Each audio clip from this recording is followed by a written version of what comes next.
నమస్తే 3RR news కి స్వాగతం. బులెటిన్ల ముందుగా హెడ్లైన్స్. జాతీయ వన్యప్రాణి బోర్డు సమావేశానికి ప్రధాని మోడీ.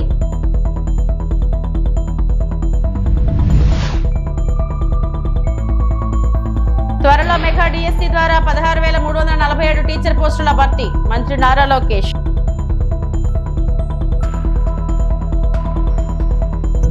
గంజాయి నిర్మూలన కోసమే ప్రత్యేకంగా ఈగల్ వ్యవస్థ. మంత్రి అనిత.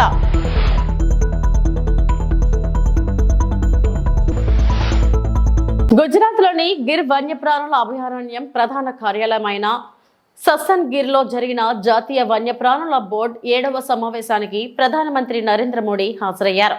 ప్రపంచ వన్యప్రాణుల దినోత్సవాన్ని పురస్కరించుకొని ఆయన చేసిన పర్యటనలో భాగంగా ఈ సమావేశం జరిగింది. అక్కడ ఆసియా సింహాల సంరక్షణ ప్రయత్నాలను హైలైట్ చేయడానికి ఆయన సింహ సఫారీని కూడా ప్రారంభించారు. 16వ ఆసియా సింహాల జనాభా అంచనాలను మోదీ ప్రకటించారు. మరియు జూనాగఢ్ లో జాతీయ referral centre for wild life కు పునాది వేశారు.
ఏపీ అసెంబ్లీలో ప్రశ్నోత్తరాల భాగంగా పాఠశాలలో ప్రహరీల నిర్మాణం, డిఎస్సిపై సభ్యులు అడిగిన పలు ప్రశ్నలకు విద్యాశాఖ మంత్రి నారా లోకేష్ సమాధానమిచ్చారు.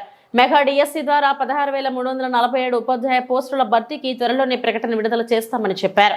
రాష్ట్ర వ్యాప్తంగా స్కూళ్ల ప్రహరీ గోడలను పూర్తి చేయాలంటే 3,000 కోట్లు ఖర్చు అవుతుందని, మనబడి మన భవిష్యత్ నినాదంతో ఉపాధి హామీ కింద దశలవారీగా వాటిని నిర్మించేందుకు చర్యలు తీసుకుంటామన్నారు.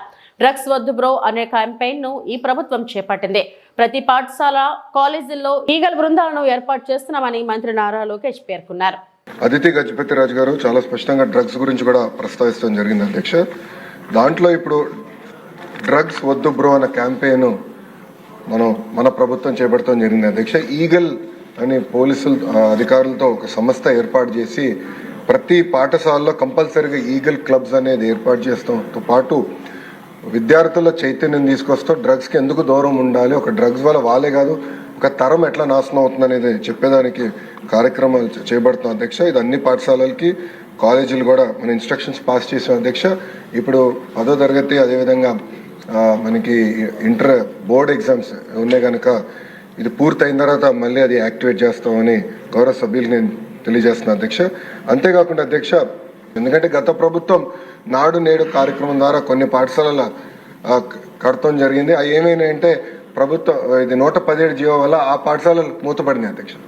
విద్యార్థులు లేకుండా మూతపడినాయి, అంటే డబ్బులు ఖర్చు పెట్టారు, పిల్లలు లేరు అక్కడ.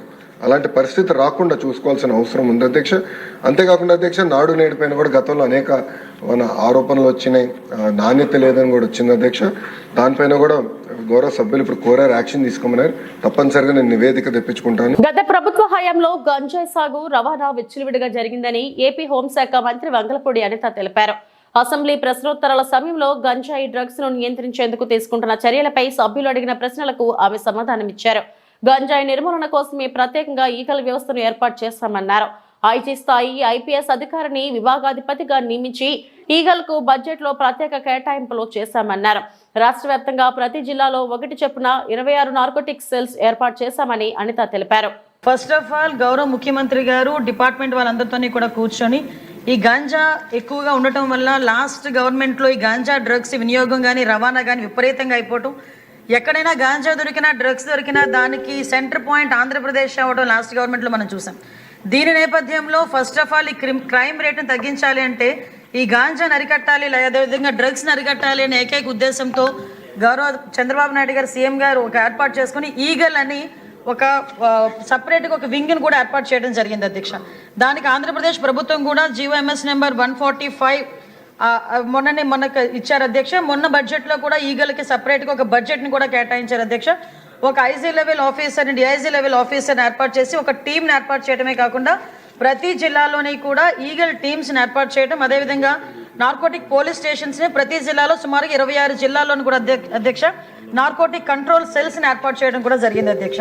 ఇందాక మన సభ్యులు మాట్లాడుతున్నప్పుడు 11,000 ఎకరాల నుంచి మనకు 100 ఎకరాల వరకు రావటం అనేది సంతోషంగా ఉంది అని చెప్పారు. దీన్ని కూడా ఎలా కంట్రోల్ చేయాలి, దానికి సంబంధించిన ప్రతి ఇన్ఫర్మేషన్ కూడా డిపార్ట్మెంట్ వాళ్ళ దగ్గర ఉంటుందని చెప్పారు అధ్యక్ష.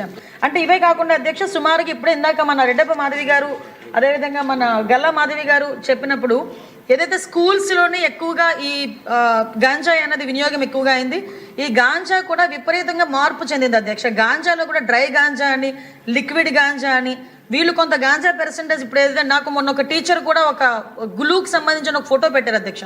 ఆ గ్లూకి సంబంధించిన ఎక్కువ పిల్లలు వాడుతున్నారు, అదేంటో ఒకసారి చెక్ చేయించండి అని కూడా నాకు కూడా పంపించడం జరిగింది అధ్యక్ష.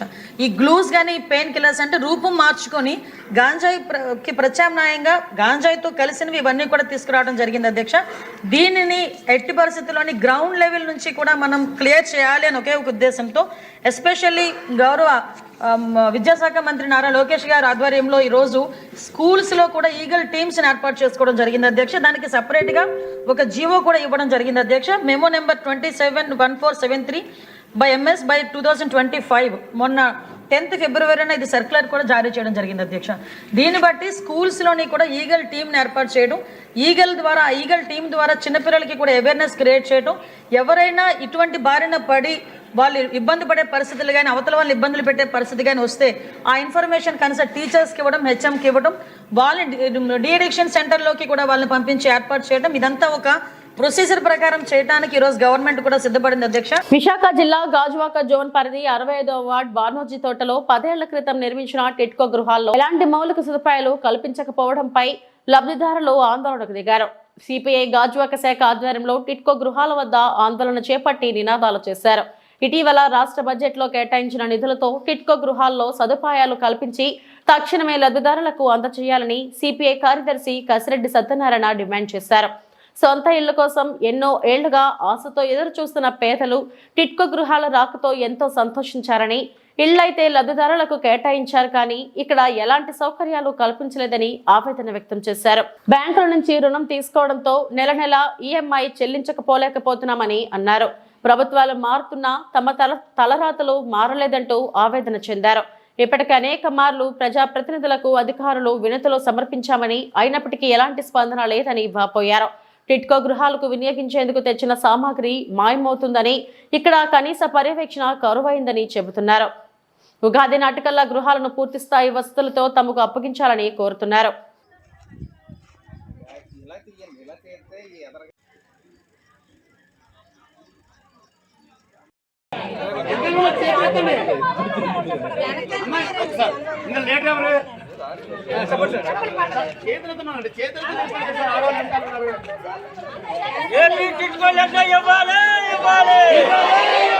తోటలోని టిడ్కో హౌస్ 2015లో మేము కట్టాము. 2015, 16, 17 ఈ 3 సంవత్సరాల్లో కూడా అలాట్మెంట్ అయ్యాయి కదా అప్పటికి. కానీ ఇప్పుడు 10 సంవత్సరాలు అయ్యింది. ఇల్లులు అసలు ఏమీ బాగాలేవు, పూర్తిగా పాడైపోయి. మాకు మౌలిక సదుపాయాలు లేవు, కనీసం లోపలికి వెళ్ళడానికి దారి కూడా లేదు. మా పరిస్థితి ఏంటో తెలియదు. ఇంక ఎన్ని సంవత్సరాలు, ఇంకొక 10 సంవత్సరాలు ఇంకా ఇలా కానీ సాగితే ఇంకా ఇల్లు ఎందుకు ఉండడానికి కూడా పనికిరావు. ఇంకా అవి ఇల్లులు ఇచ్చినా మేము ఏం చేసుకోలేము, ఉపయోగం లేదు. మా డబ్బులన్నీ ఎట్టిపోయాయో మాకు తెలియట్లేదు. కట్టిన డబ్బులు మేము ఎవరికి అప్పు లేము, బాకీ లేము. కానీ మేము ఇంకా రుణాలు కడుతున్నాం బ్యాంకులకి. ఇప్పుడు కట్టలేని వాళ్ళు కట్టడం కూడా మాని, అది కూడా సివిల్ స్కోర్లు పడిపోయి ఉన్నాయి. వాళ్ళు కూడా అన్ని విధాలు కూడా ఏదో విజయమాలి వెళ్ళిపోయినట్టు మేము వెళ్ళిపోతామేమంటే మమ్మల్ని పట్టిపోతున్నారు. కానీ మరి ఇంకేం ఉపయోగం లేదు. బ్యాంకులు అలాగే తిన్నారు. వీళ్ళు చూస్తే ఎక్కడ ఎటువంటి కూడా ఆన్సర్ లేదు. మీ జనాలందరూ ఏమైపోలే తెలియక ఇంకా ఇల్లుల మీద ఇంకా ఆశలు వదిలేసుకోవాలా, ఒక పక్క లోన్లు కట్టుకోవాలా, అసలు పరిస్థితి ఏంటో తెలియట్లేదు. కనీసం డబ్బులు శాంక్షన్ అయ్యి అన్నారు, ఆ డబ్బులు ఎట్టిపోతున్నాయో తెలియట్లేదు. మా వర్కులు అసలు అవుతాయో లేదో తెలియట్లేదు. ఎంత బాధపడుతున్నా సరే ఎక్కడ గవర్నమెంట్ నుంచి కానీ ఎక్కడి నుంచి ఏ స్పందన లేదు. కనీసం మా బాణర్జీ తోట లాస్ట్ టైం మేము పోరాటం మొదలుపెట్టిన నుంచి అసలు ఇది ఒకటి ఉన్నదని కూడా తెలియదు. ఇంకా అసలు అవి కనీసం లోపలికి వెళ్ళడానికి కానీ చూడటానికి కూడా లేదు అసలు ఎక్కడ కూడా దారి. దీని పరిస్థితి ఏంటో కూడా మరి మాకేం తెలియట్లేదు. మాకు ఈ రోజున ఇల్లు వీళ్ళందరూ డబ్బులు కట్టి కూడా 10 సంవత్సరాలు కావస్తూ ఉంది. ఒక ప్రభుత్వం మీద ఇంకో ప్రభుత్వం, ఇంకో ప్రభుత్వం మీద మరి ఇంకో ప్రభుత్వం, వీళ్ళ కొంటు సాకులు పెట్టి వీళ్ళందరినీ కూడా నడి రోడ్డు మీద వదిలేశారు. వీళ్ళు ఏదైనా రాష్ట్ర ప్రభుత్వానికి బాకీ ఉన్నారా అంటే లేరు. మనమైనా ఏదైనా ల్యాండ్ కొన్నట్టయితే పూర్తిగా సేల్ డీడ్ ఇచ్చినట్టయితే హక్కుదారులు అవుతాం. అటువంటి హక్కుదారులు వీళ్ళు. దాదాపు 45 కోట్ల రూపాయలు వీళ్ళకి చెల్లించి ఉన్నారు. డిపాజిట్ల ద్వారాగా 17 కోట్లు, అలాగే బ్యాంకు లోన్ల ద్వారా వీళ్ళు ప్రతి ఒక్కరికి 3,65,000 రూపాయలు బ్యాంకుల ద్వారా లోన్లు ఇప్పించి ఆ లోన్లు రికవర్మెంట్ చేసుకొని గవర్నమెంట్ దాని మీద విలాసాలు చేసింది. అంటే వీళ్ళు దాదాపు 45 కోట్ల రూపాయలు వీళ్ళు కట్టారు. అలాగే సీఎం నిధి నుంచి, అలాగే పిఎం నిధి నుంచి వీళ్ళు ఎలక్షన్లో ప్రకటించుకున్నటువంటి ప్రకటనలోకి ఆ చూపించేటటువంటి ఉత్సాహం ఈరోజు ప్రజలకు ఇచ్చేటప్పుడు లేదు. ఎందుకంటానంటే ఇది కేంద్ర ప్రభుత్వం ప్రతి ఇంటికి 4 లక్షల రూపాయలు ఇచ్చింది. వాళ్ళు కూడా దీంట్లో షేర్ ఉన్నారు. అలాగే రాష్ట్ర ప్రభుత్వం దాదాపు 2,50,000-40,000 రూపాయలు సబ్సిడీ కింద వీళ్ళకి జమ చేశారు. ఈ డబ్బు ఆ డబ్బు కలిపితే దాదాపు 80 కోట్ల రూపాయలు వీళ్ళందరికీ కూడా ఈ బానోజు తోట ఒక్కదానికి చెప్తున్నా, ఈ బానోజు తోట ఒక్కదానికే 1000 ఇళ్ళకి సంబంధించినటువంటి వ్యవహారం అనేది మాట్లాడుతున్నా. దీనికి సంబంధించి 80 కోట్ల రూపాయలు వీళ్ళు ఆల్రెడీ ప్రభుత్వానికి చెల్లించున్నారు. ప్రభుత్వం తరపు ప్రభుత్వ బ్యాంకులు జమ చేస్తున్నారు. దాని మీద సేల్ డీడీలు ఇచ్చారు. మరి ఇంతకి దాదాపు 10 సంవత్సరాలు ఆలస్యం అవడానికి కారణం ఎవరు? ఇది ప్రభుత్వం యొక్క నిర్లక్ష్యం, మోసం కాదా? ఎవడైనా సిట్టింగ్ చేస్తాడు, సిట్టింగ్ కేసు పెడతాం. ఎవరైనా మోసం నుంచి మనం డబ్బులు తినేస్తుంటే వాళ్ళు జోలికి పోతాం, వాళ్ళని మనం ప్రయోగాలు చేస్తాం. అటువంటిది ఇక్కడ ఉన్నటువంటి లబ్ధిదారులు ఎంత నష్టపోతూ ఉంటే.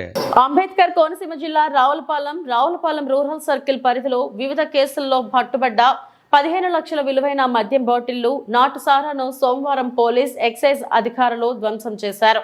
Ravulapalem town rural CI M Sekhar Babu, CH Vidyasagar, assistant excise superintendent ఆధ్వర్యంలో రావులపాలెం గౌతమి గోదావరి లంకలో ఈ కార్యక్రమం నిర్వహించారు.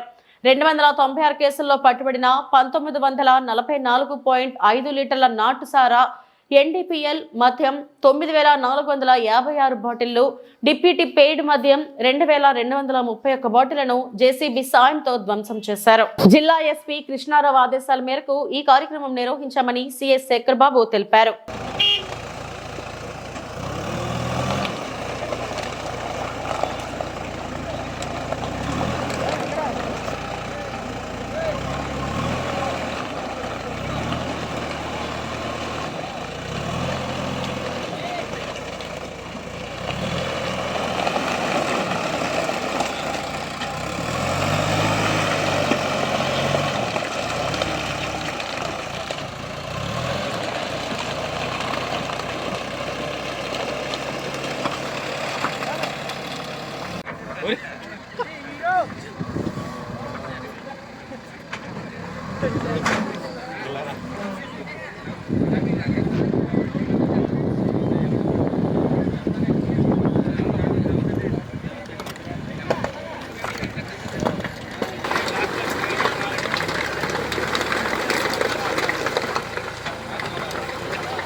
అందరికీ నమస్కారం.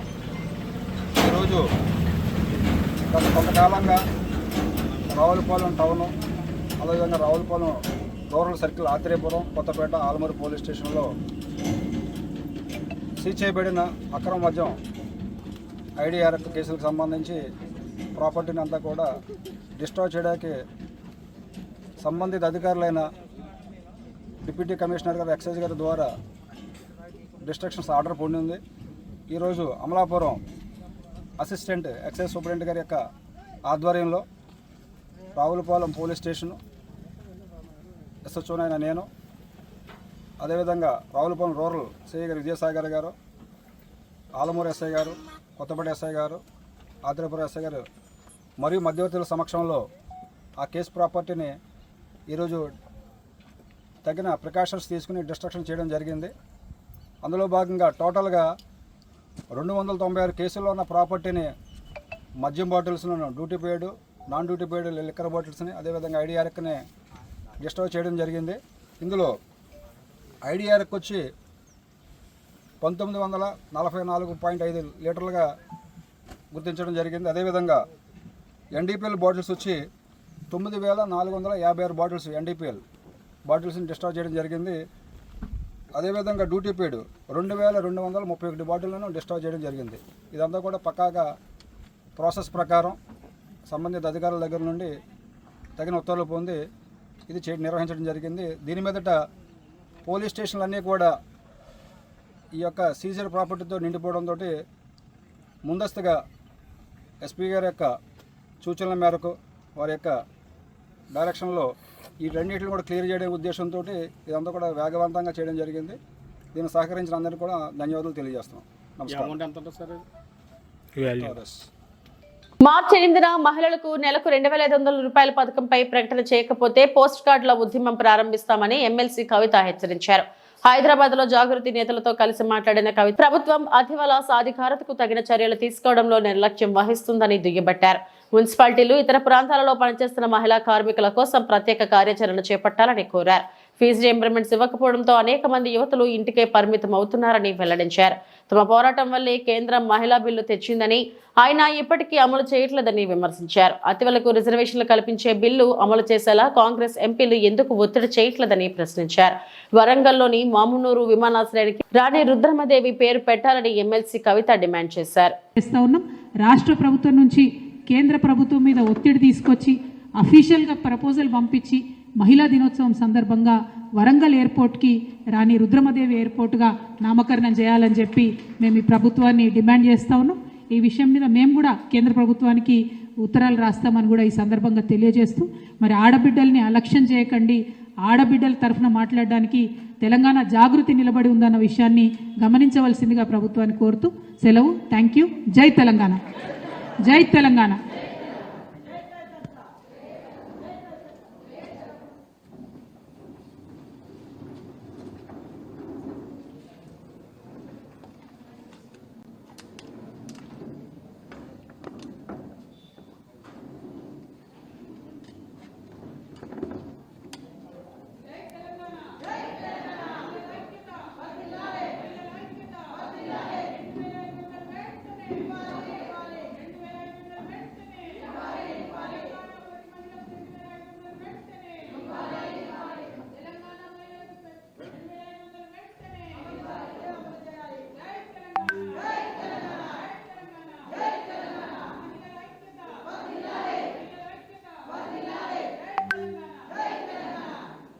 అనకాపల్లి జిల్లా రాష్ట్ర బడ్జెట్ లో ఉత్తరాంధ్రకి ప్రత్యేక ప్యాకేజ్ ఇచ్చిన రాష్ట్ర ముఖ్యమంత్రి వర్యులు నారా చంద్రబాబు నాయుడుకి, ఉప ముఖ్యమంత్రి పవన్ కళ్యాణ్ కి ప్రత్యేక ధన్యవాదాలు తెలియజేసిన అనకాపల్లి నియోజకవర్గ జనసేన పార్టీ ఇన్ఛార్జ్ భీమర్శెట్టి రామ్కి రైతుల మీద ఉన్న మక్కువతో పోలవరం 7వ కాలువకి 1700 కోట్లు ఈ బడ్జెట్ లో కేటాయించడం ఎంతో ఆనందంగా ఉన్నదని కూటమి నాయకులు అన్నారు. అప్పటి మంత్రివర్యులు, ప్రస్తుత శాసనసభ్యులు కొడతల రామకృష్ణ రైతులను దృష్టిలో పెట్టుకుని 2005లో సుజల స్రవంతికి శంకుస్థాపన చేశారన్నారు.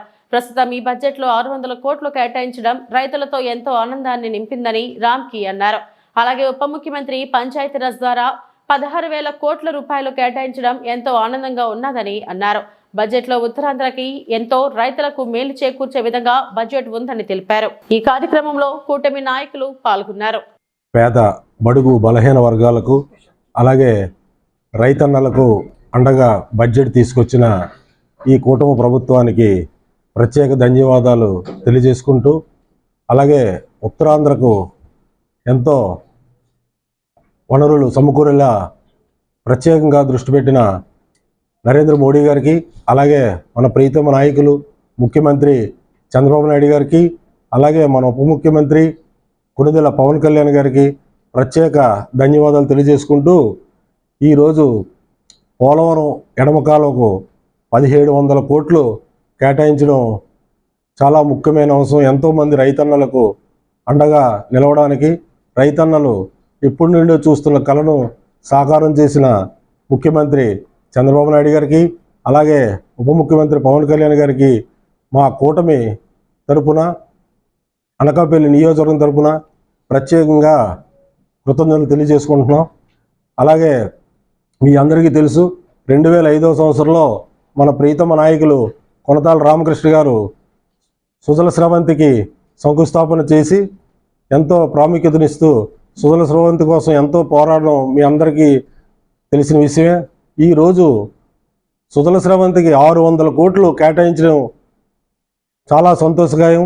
వాళ్ళందరూ కూడా ముఖ్యమంత్రి గారికి ఉప ముఖ్యమంత్రికి ప్రత్యేక కృతజ్ఞతలు తెలియజేసుకుంటున్నాం. ఎందుకంటే దీనివల్ల రైతన్నలకి ఎంతో అండగా ఉండి ఒక పండగ వాతావరణం తెచ్చారు.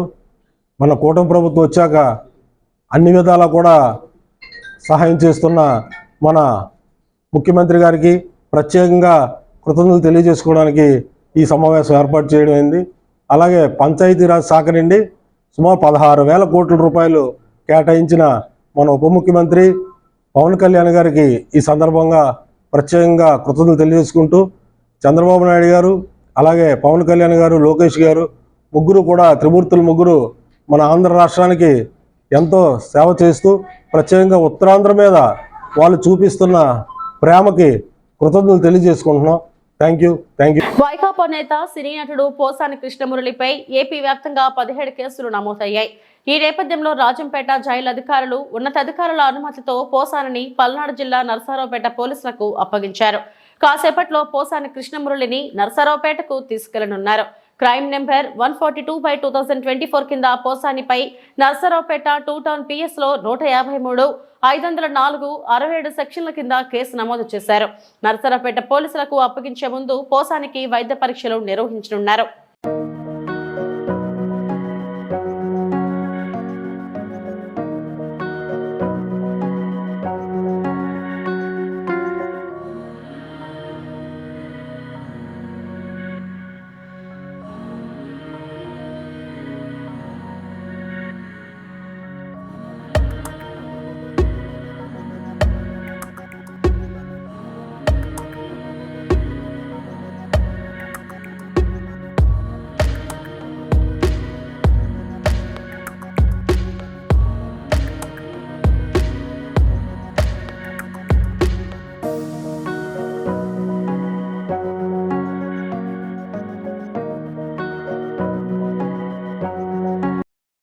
ఇవి ఇప్పటివరకు నా బులెటిన్ అప్డేట్స్. నమస్తే.